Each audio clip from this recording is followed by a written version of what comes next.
But if you're in a restaurant that smells like urine, nobody's going to want to eat there. You have to curate that entire experience, and it's way beyond your clinical skill. It's way beyond your clinical skill. Have you guys heard that Disney does that? That Disney will pump the smell of cookies in different places? Yeah. Yep. Or the thing, if you're trying to sell your house, fresh baked cookies, the smell is because it makes it feel like home. It's a comfort level or comfort zone. It's, it makes you feel good. And Dave's saluting there, but a couple days ago, he was flexing on him. How do you want to set this one up, Dave? Should I just we talked about it on Tuesday, but it has sort of even taken flight even further than Tuesday. I'll set it up and you come in. So you threw out a question on the 11th. So just a couple days ago, and you said a physical therapist should be physically fit if they want to charge $250 to $400 per visit. Agree or disagree? So statement, question, and you accompany it with a photo of you at a gym, giving a nice solid bicep flex there. And then this thing got legs. This thing got legs. It got 87,000 legs because it got 87,000 views. So walk me through, like, what were you like? How'd this start? Because we didn't even get like, why'd you do it? Yada yada yada. Like, what? Why'd you share this? What was the intent? Where'd this come from? Sure, and I did publicly say on Twitter why, which I've learned now that a magician should never reveal their tricks or their intent. So I got smashed on that. It was literally like I took some other pictures. I took another in that sport with like a shirt that covered my arm, and I wasn't even really flexing. So I could have shared that one. I obviously I knew it would be a little more provocative, but I don't know what specifically, other than what I mentioned to you and Tony with Nick Huber, and one potential formula or technique in terms of growing a Twitter following. I literally just posted something that I knew was going to be remarkable or polarizing. Remarkable meaning, interesting enough making your remark about. Yeah. So that was just the intent. It was something at the intersection with healthcare, right? So it's cost, price, and then physically fit, which is impossible to define, right? And then of course some of the aesthetic component, a little skin, a little Instagram action. So that was kind of the intent. I know it's going to rub some people the wrong way. I know some people unfollowed me, and then I also got a whole bunch of other followers. So that was literally the intent, was just to kind of stir the pot, and I'm okay to admit that publicly. Yeah. I thought it was interesting because there were people on both sides of the fence. There were people that were agreeing with you. I thought it would have been more polarizing. I thought it would have been more close to 80-20. It was closer to 50-50, and I think if you did a blind poll, it might have been even closer to 50-50 than it was. Can you share your phone number so in case anybody wants to call in? I can do it on speakerphone, but I don't have my microphone set up, so I can do it via speakerphone. So we can do that. So any questions, any comments on this, we can turn this into a call-in show. Happy to do that. I would love, maybe not now, but if someone's watching live, any of the folks that disagreed with the question, because again, I had to remind people, as you guys helped me on Tuesday, that it was a question, and I know the picture makes it, you assume, you jump to conclusions that that's my stance, but I don't explicitly say that, and no one asked me explicitly, so people assume that that's my stance or our stance or whatever. Our meaning my practice, not you guys. So I would love for someone to potentially call in that disagrees. Let's talk about it now, because all of the conversations I've had with folks that disagree with the question has been over comments. And right. Vince Gutierrez says, he commented on Facebook Live, bad press is good press. And I think we touched on that on Tuesday. Yeah, any press is good press. And I know Vincent, I thought he first was saying something about bench press. But he gets it. I think most of us get it. We know, the intent behind it. It gets attention. It gets conversation going. And truthfully, I mean, I'm impressed with the amount of positive response. And if you guys, whoever didn't hear me mention it on Bo's podcast last night, I came back. I said, after rereading it, after looking at the replies that you got, it really wasn't, you didn't say you have to be physically fit. You didn't define what physical fitness is. You didn't say you had to have 23-inch biceps to, charge this amount or be impressive or do anything. You just put the content out there. And of course, we see the nerves that it hits. We see the response that it gets. And I still stand by what I said, that I think there's a lot of insecurity in the profession, but in the population in general. I think people read into what you're saying based on my own insecurities. And so that's what we're seeing coming out. But bottom line is it's driving the attention. It's starting the conversation, which I think needs to be had. I do. Yeah. So Jimmy, I watched Tony's conversation on Bo Benko's podcast yesterday, and I was very happy to hear that Tony had switched sides, because obviously I'm on, the agree type side, but even though I didn't say it or it, whatever, that's the assumption. So Tony switched from Tuesday to Thursday. Tony went from disagree to agree. So that's right. That's very interesting. Here's my thoughts. And I don't know if I went too deep into what my actual thoughts were on the question, which is, do I think you have to be? No. Do I think you need to communicate value in order to get $250 to $400? Or do I think you need to communicate value to get $1? Yes. Do I think people judge people superficially and will continue to do that? Yes. Do I think that's fair? No. None of these things are mutually exclusive. Like, do I think it happens? Yes. Do I think it should? No. Do I think you could do something different to communicate value to command that sort of fee? Yes. People do it every single day. I had a conversation. I'm working on a project with an organization, I won't say who, and I want to reach through the screen, and it's with healthcare providers. I want to reach through the camera, reach through the screen, because I keep asking them questions about the people that they serve, because that's who we're going to show the videos to. And they keep talking about, and this is going to shock you, themselves. The first thing that comes out, I think I should have a dry erase board and just do hash marks. When I say, what will this look like if this is successful for the person this is for, they say, our evidence-based treatment, our education, our interventions. And I'm like, is this thing on? Is there some sort of modification going on after I put words into the microphone and they hear it? So I think it's funny how people give answers that they think they're supposed to. We become photocopies of photocopies of photocopies. So I think if you lead with value, you get people to pay attention. This was if you watched or if you were in person, if you're one of the 50 people in person at my CSM talk, or the 100 people who watched the YouTube video, which tells you which one might have more leverage, pay attention and spend time. These are transactions. Can you get someone to pay attention to you long enough to decide if they want to spend money? Yes. Can you do it with biceps? Sure. Can you do it with words? Yes. Can you do it with proof? Yes. Can you do it with credibility? Yes. Should you be doing a little bit or all of them? Yes. And I think what's interesting too is last night I didn't get to say it, but I was like, there's a reason a Ferrari looks like a Ferrari and not a station wagon, right?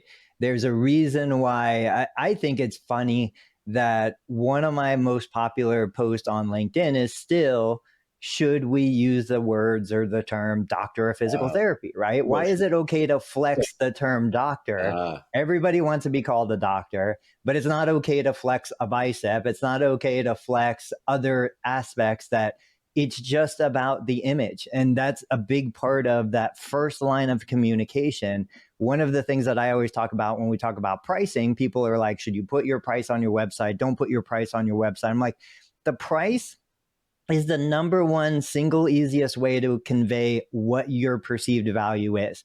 If I say that something is $1 and I say that something else is $100, clearly the thing I'm trying to sell for $100, I at least think it is more valuable. That's why I'm putting that. It's all just communication, but it hits that nerve, it hits that insecurity, and this communication is okay, but that communication is off limits. Yeah. I did see people that I know and watch how they communicate on Twitter skip right to like literally jump to a conclusion and insert their own agenda. But this is not new to this. Like they literally like jumped to a conclusion, skipped past to what you said, would react. And this is the town square of media, right? This is people reacting. This is people oohing and ahhing and pointing, and they sort of missed it, which was, I don't know. I thought unique, but also not unique. I'm also really glad that Jimmy did not get drug into this. He posed that question. He like reposed his own question. Still looks like the golden boy, which is incredible. I love it. And I'm glad that there was no backlash, like someone saying like, you know, Jimmy, you're such like a model physical therapist. I can't believe you would have, you know, given this airtime. Or I'm so glad. Hopefully none of that happened. So I'm glad if it didn't. Right. Golden boy, that is a first. I'm going to write that down. I'll bring up something else I did on Twitter, and I just want your thoughts on it. And there, again, no agenda, but this is something else that had a little bit of Twitter fire under it, which again, people don't like the platform. And I'm like, we're the platform. You know that, right? Like we're the people. When we blame the media, I'm like, you know, you're the one creating words, and that's media. So this was a different one.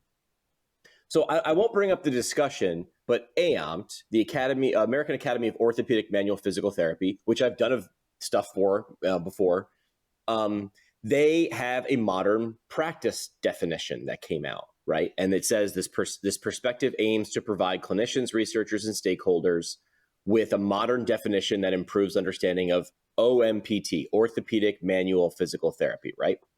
And then I watched other people have discussions, and I won't even call out who they were. And people were trying to help me understand, right? And that's why I like Twitter. It's like you can watch two people that maybe you know or don't know sort of have a conversation in real or not real time.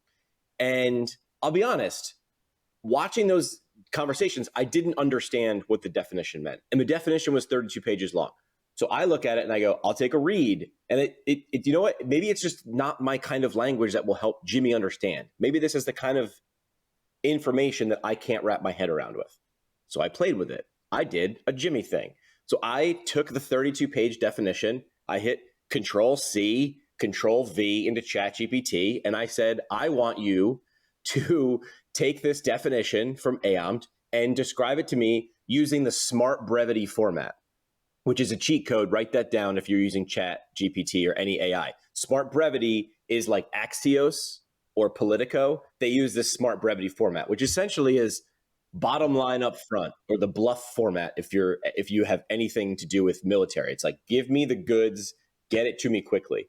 And it came up with a 40 words. So it took 32 pages down to 40 words, and you can find it in this tweet thread.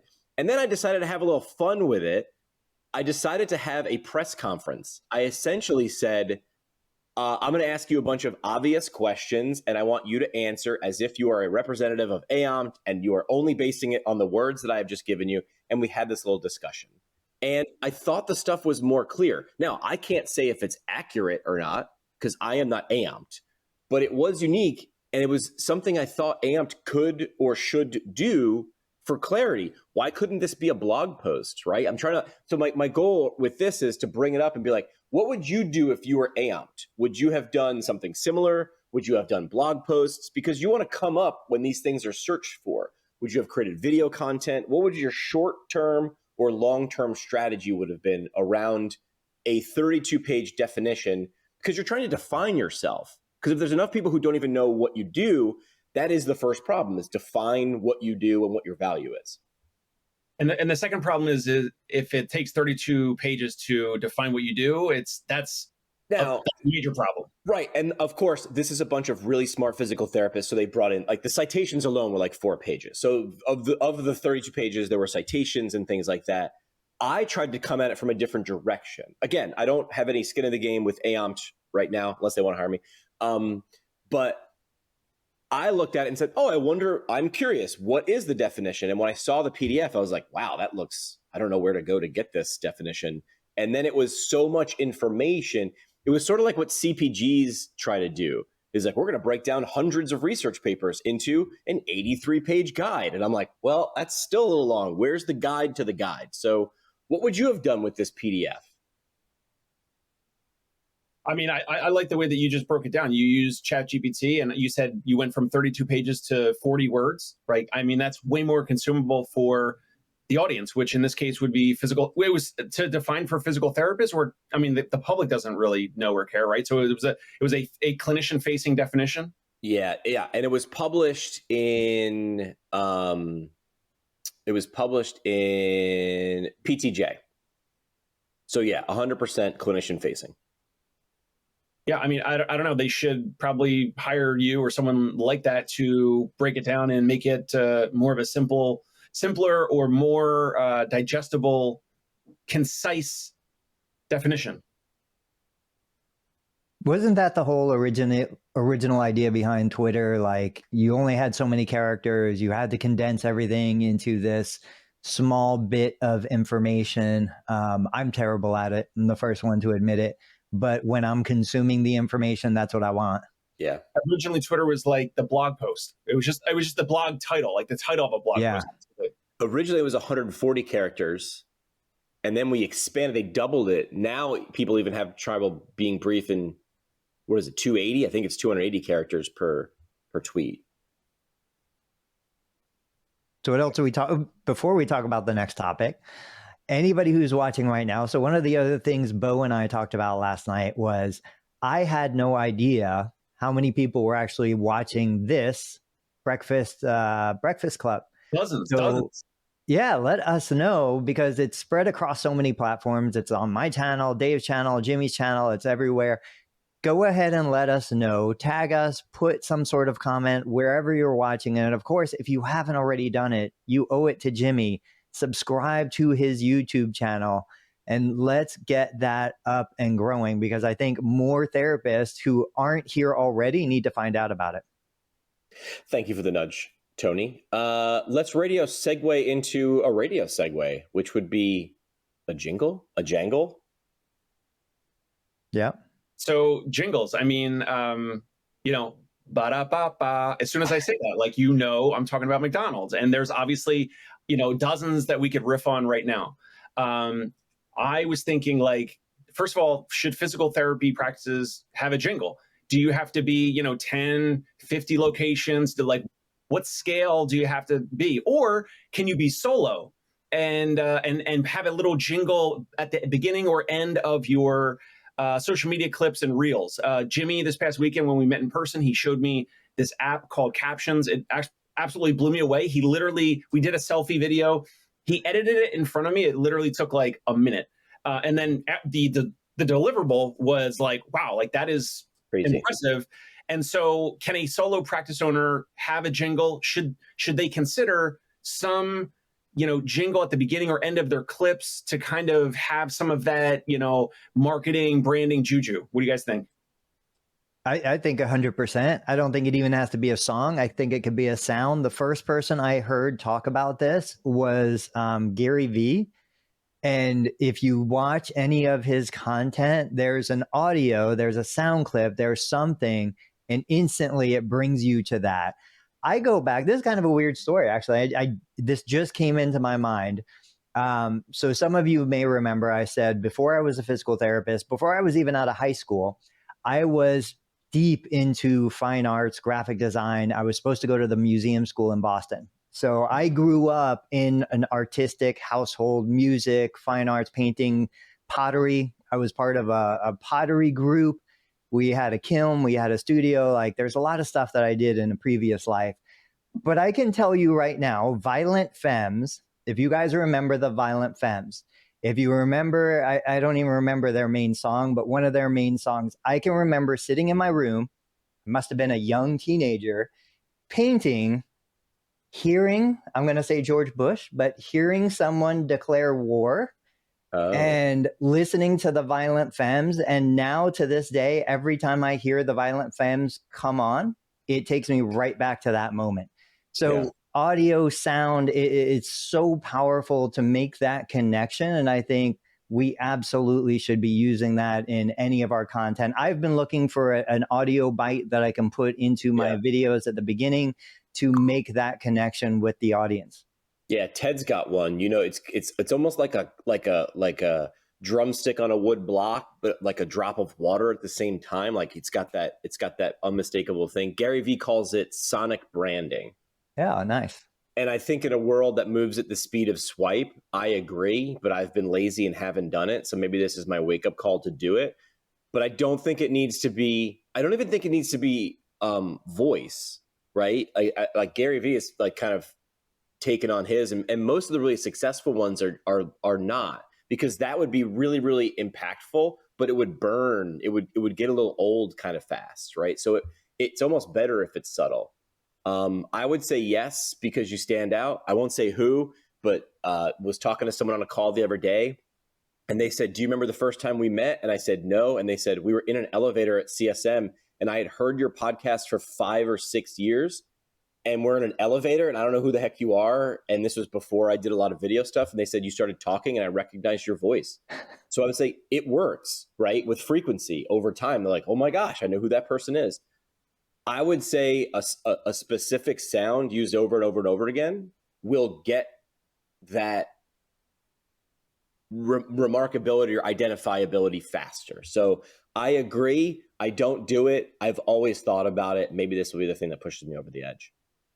I still love Jimmy's original Breakfast Club in the morning. I wish you would bring that back. All right, maybe I'll go back to the archives and break that out, make a little hotkey. You don't even have to do it live. Just pre-record it, have it up there. It was definitely unique.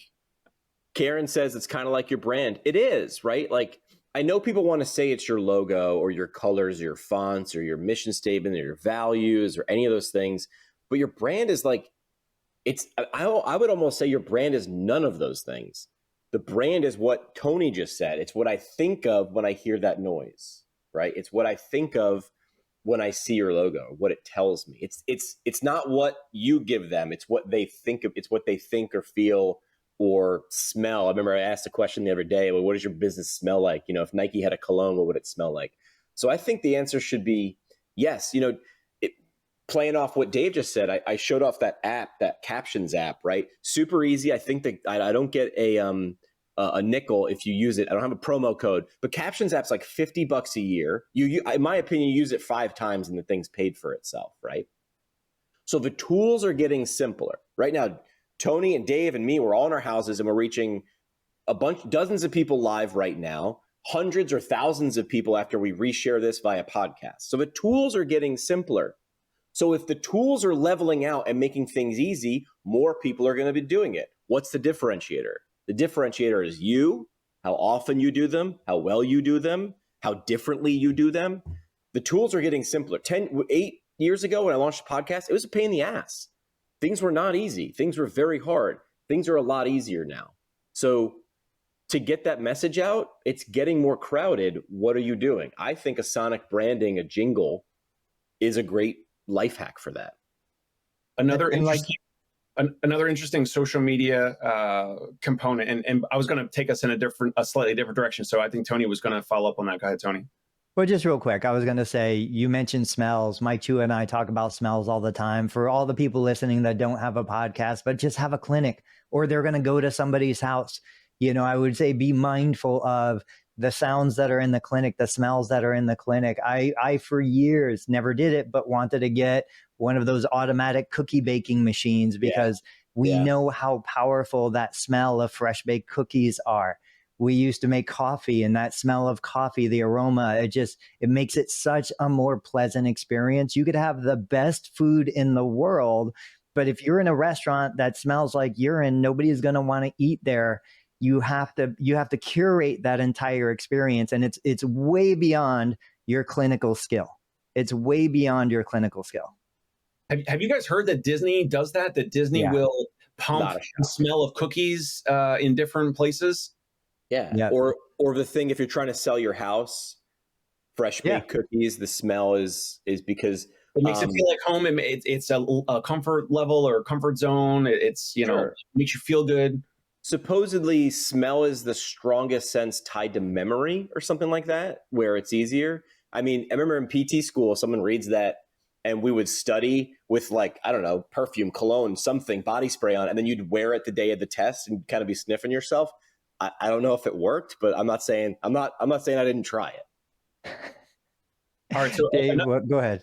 Another social media example. Tony's going to love this. I don't know, Tony, on LinkedIn, if you are following Angie McGilvery, Apex Physical Therapy down in Florida, and they've been putting out social media content around, and they will film her and or the other practice owner signing the contracts to terminate in-network contracts, low-paying contracts, or contracts that are doing all the audits and the chargebacks and all the nefarious activities that insurances are doing.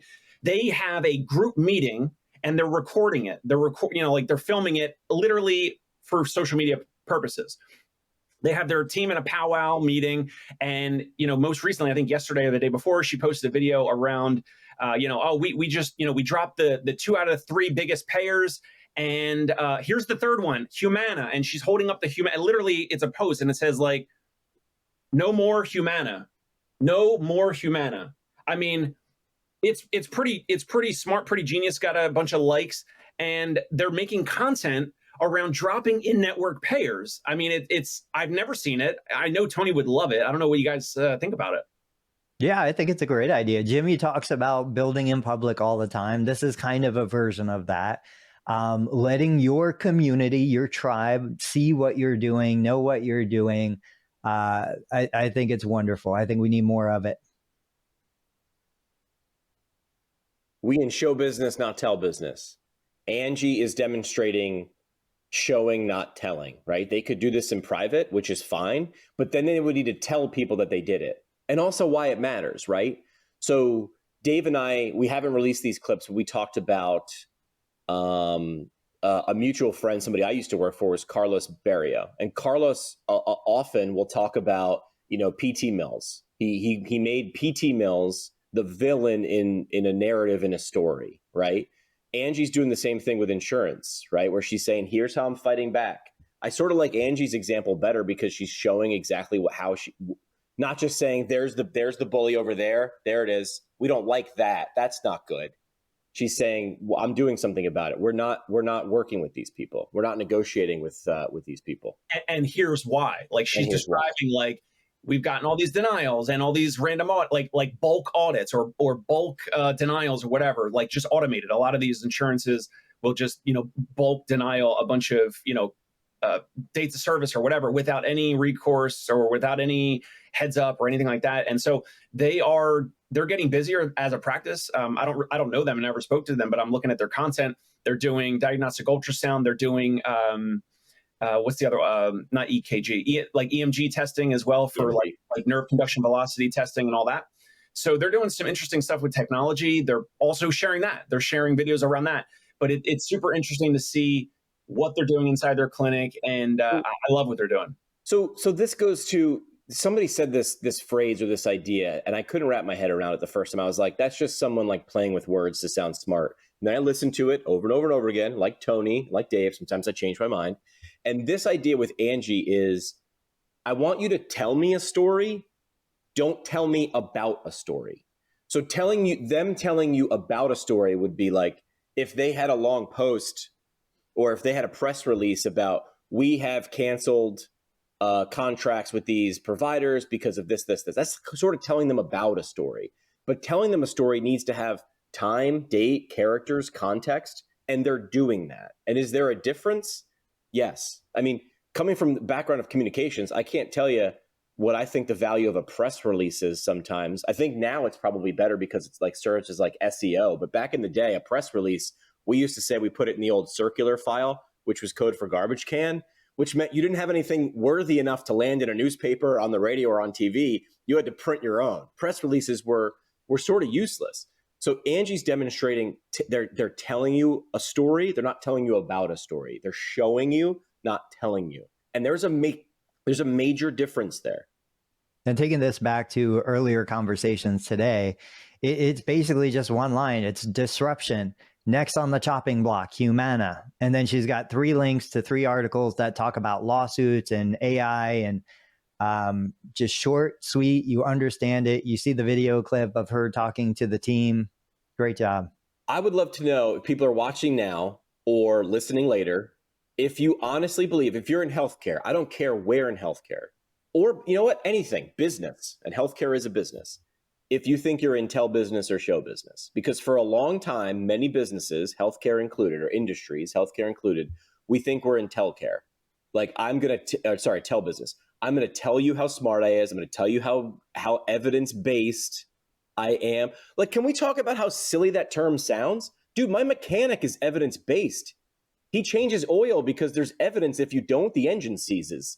Like, evidence-based is not this thing way up here on the value pyramid. In my opinion, it is this is the bottom of the value pyramid.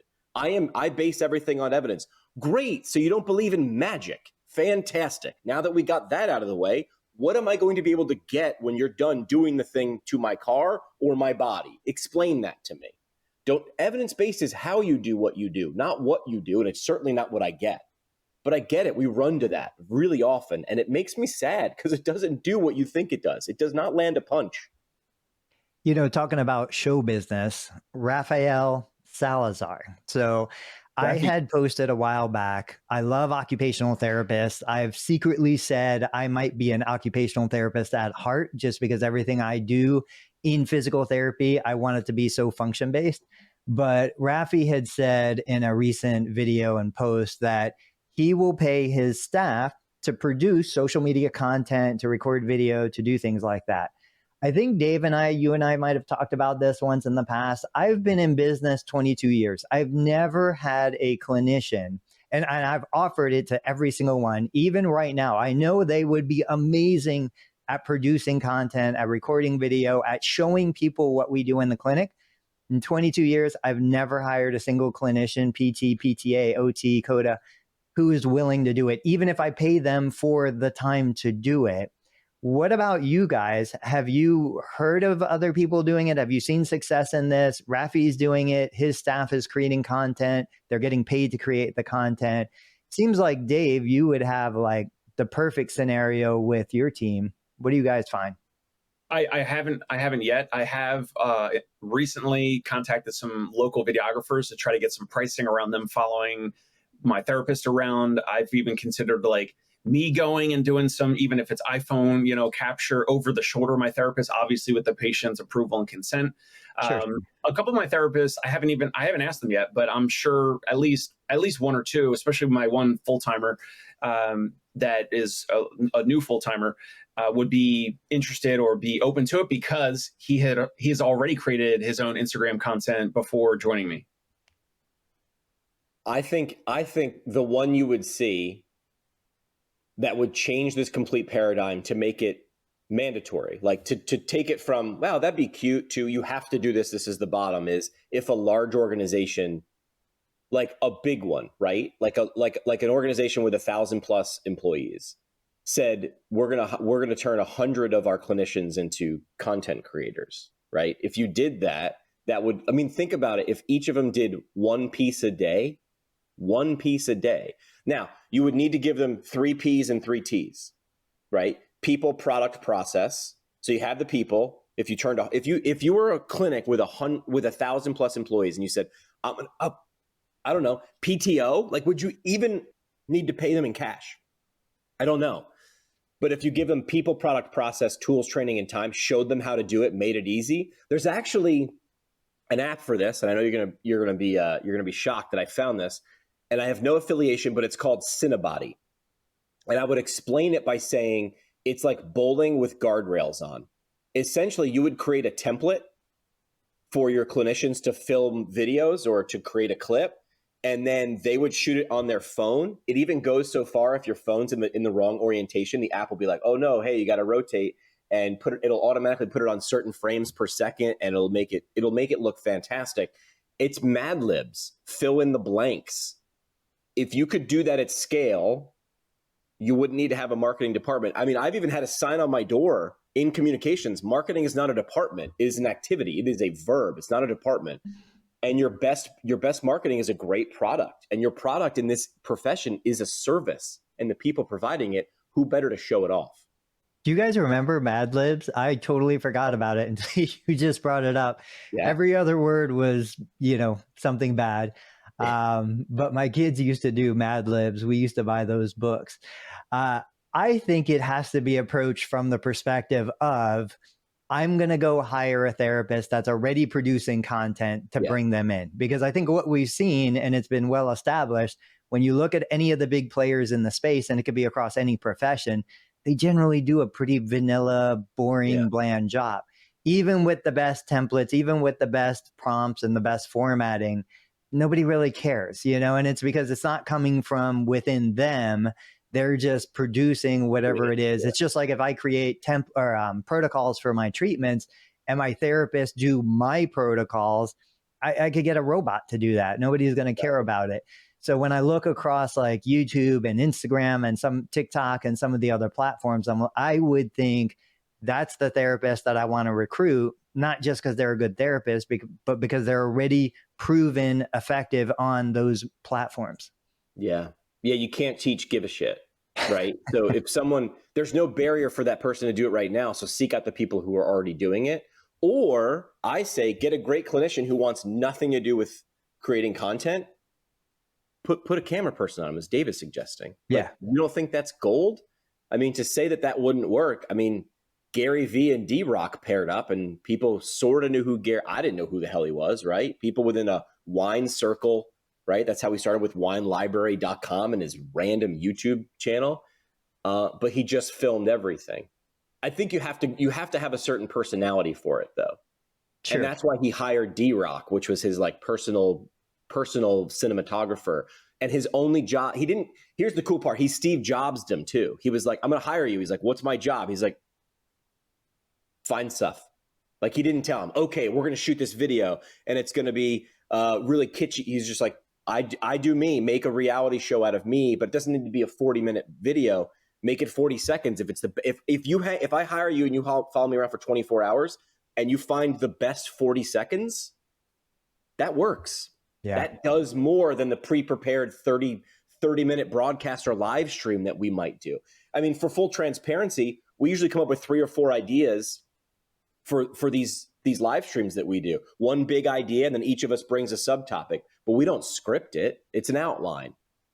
Yeah. And Gary Vee is the one that coined the phrase document, don't create. Don't try to create the next Mr. Beast video. Just document what you're doing every single day. And I see therapists making amazing gains on YouTube and other video platforms, but I think they would be even better if they just documented the things that are already happening, that are already going on in their daily life, in their treatment, and even outside. Like, if you're a therapist, okay, you can document your patient interactions, but you're probably going to injure yourself at some point. You're probably going to wake up with a stiff knee, a stiff ankle. Like, document those moments, record those moments, let the general public see, what does a therapist do?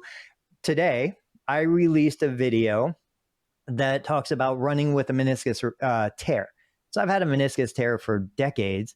There's good days, there's bad days. I recorded what I do when I wake up and I come down and my knee is clicking, compared to another day I wake up, I come down and my knee is silent. Like, I think people would benefit from hearing what we really do with our own musculoskeletal issues. Show me, don't tell me. Again, yeah. Yeah, we're in show business. And I know we mentioned this before, or I mentioned this before, like some of the coolest videos that Tony's posted on YouTube are where he's showing like a patient's knee or calf or ankle, and he's just like you're kind of describing it to the potential video listener, watcher, the audience. But it's kind of like the same tonality or the way that you would speak if you were describing it to the patient. Like, hey, like, see this, your total knee replacement scar, like the steri strips. Like, don't peel those off. Don't pick them. These will just fall off. Sometimes there's a little scar kind of attached to it. So don't pick it, just leave it. And the way you're describing it is like, you don't really need a lot of, coaching, or you're going to just do your normal thing that you would say to patients. And the first couple might be awkward. You post with approval of the patient. You might post them on Facebook or LinkedIn or YouTube, and you might get some therapists that say like, "Oh, that's wrong" or whatever. Or you might get crickets. You might get no viewers or whatever. You have to get over that hurdle, that hump. And I know it's challenging for anyone because we all started at zero with like content, and we all started with zero audience. And then if you just consistently do it over time, like right now, guys, we have like the most live viewers that we've ever had like today. So like it takes time. That's awesome. Just so you guys know, I'm looking at it right now on my knee replacement channel. Out of the top 5 performing short videos, these have 268,000 views, 263,000, 171,000. The 4 of the top 5, almost exactly the same video. Different patients, day 1, day 2, 1 week post-op, but it's basically me just explaining to my patient, pointing with my finger, this is what's going on. This is the water-resistant dressing. These little canals, it's no longer water-resistant because now there's an opening. And just giving them like 10 to 15 seconds of information about their dressing. Those are the top performing videos for my shorts. Pablo Picasso said, "Good artists copy, great artists steal." So here's an idea. You could put it in any sort of workflow. This could be for hiring or for just monetization or attention or whatever, right? So good artists copy, great artists steal. A huge 4.8 million subscribers on YouTube is Dad, How Do I? If you've heard this guy's YouTube channel, the backstory is apparently he didn't have a dad growing up. So he started doing videos like how to tie a tie, how to change oil, how to change a tire, right? Doing all the things you're like, I don't know how to do it. But there was a cool angle. He was like, nobody taught me how to do it. So I just learned how to do it. Here's how to shave. Here's how to jump a car. Simple things, but the little things are the big things. So good artists copy, great artists steal. If you took this general approach, could you imagine what would happen if you were the internet's clinical instructor, right? You're just going to be the outpatient physical therapist, clinical instructor, and you're going to answer all the questions. Let's say you're somebody who's been a CI for 25 years. And if I had lunch with you, you'd be like, I heard them all, man. I heard all the questions. I go, really? Well, then I want you to answer them all again for me. And sometimes it's going to be a 20-second video, and sometimes it's going to be a 10-minute video of you explaining stuff. But the Dad, How Do I, CI, How Do I version of that, thoughts on how that would go? Be the internet's clinical instructor. You know what I think is I've seen therapists shine the most when they have a student, when they're a CI. And one of the things that I've always promoted and I've never seen happen is, in full disclosure, we have stopped taking clinical students because we just don't have the facility for them anymore. I can't deliver the experience that I want to deliver to a student anymore. So over about 1.5 to 2 years, we've just stopped taking students. It breaks my heart because that's probably one of the greatest joys that I have, is being a CI for a student.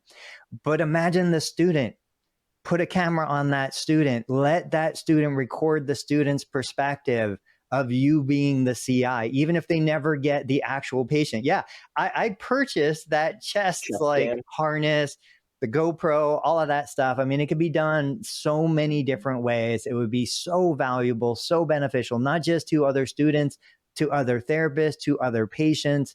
All of that should be captured, not created. Doesn't have to be created. Just have to curate a little bit, clean out the dead spaces, clean out the junk that, you know, nobody wants to see, but students could do body cams on students. It'd be amazing. Look, this exists already, right? There was a TV show that has some sort of records. By the way, the longest running, I think, jingle for a show was Bad Boys Inner Circle for cops. Yeah. We put cameras or camera people in cop cars, and like, is it exciting and crazy? Yeah, man. I had family that were cops and firemen, and then the craziest stuff happens. That's when they get called. But the stuff that you want to learn from, is it different? Like, could you be the internet's clinical instructor? And how cool is this? Because there's a bunch of different settings. Because you could be the internet's pediatric clinical instructor. You could be the outpatient sports. You could be neuro. It's all the same, but different.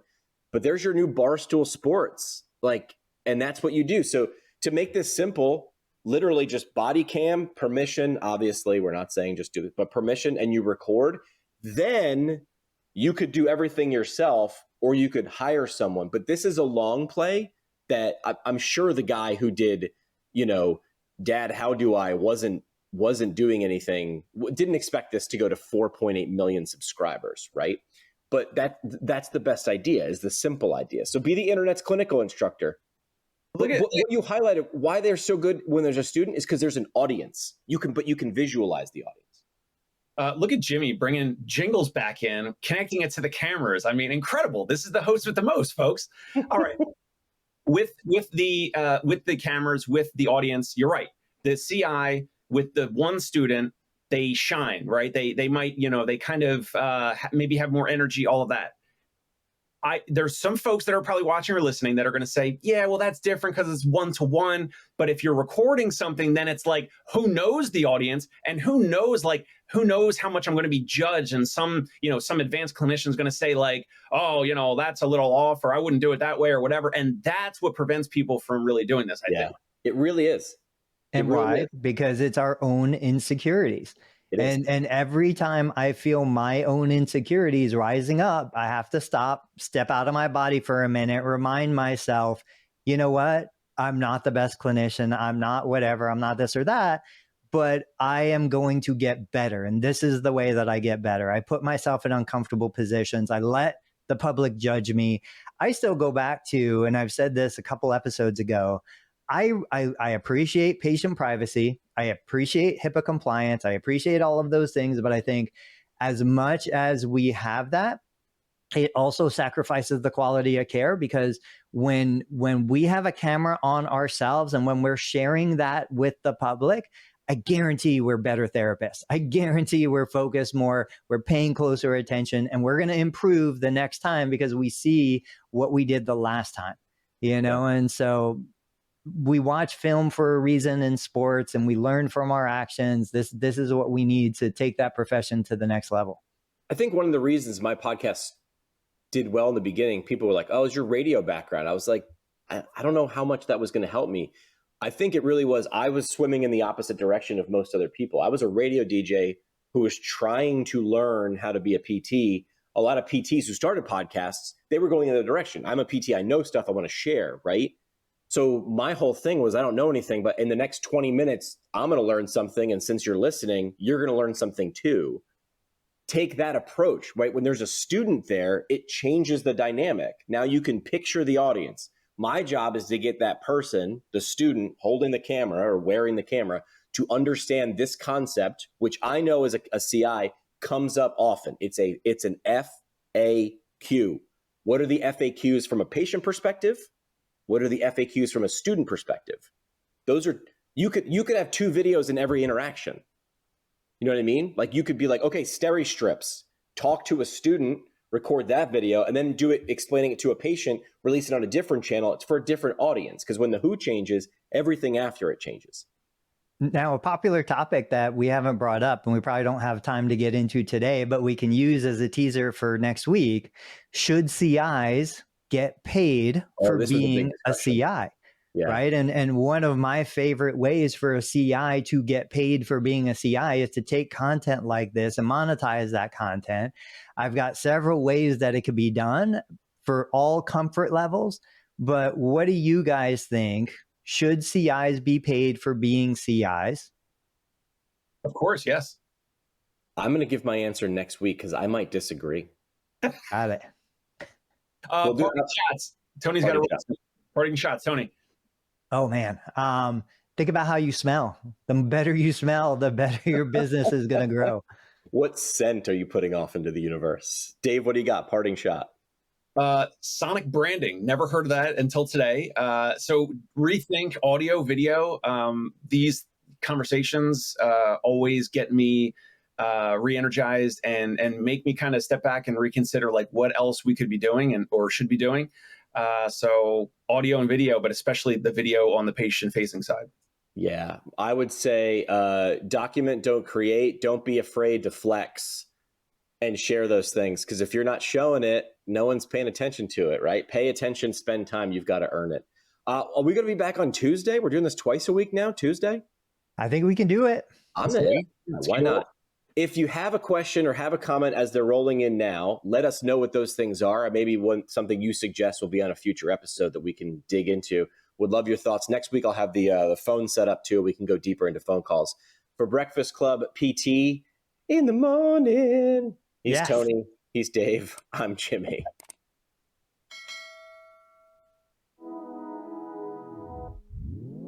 Hey, it's Dave Kittle. Are you a healthcare business owner or physical therapy practice owner who is looking to figure out your succession plan or exit strategy? We might be able to help. And in fact, we may be interested in acquiring your practice. If you're interested, you can reach out to me. Shoot me an email at dave@conciergepainrelief.com. That's DAVE@CONCIERGE painrelief.com. Or you can call me at any time, 646-781-8884.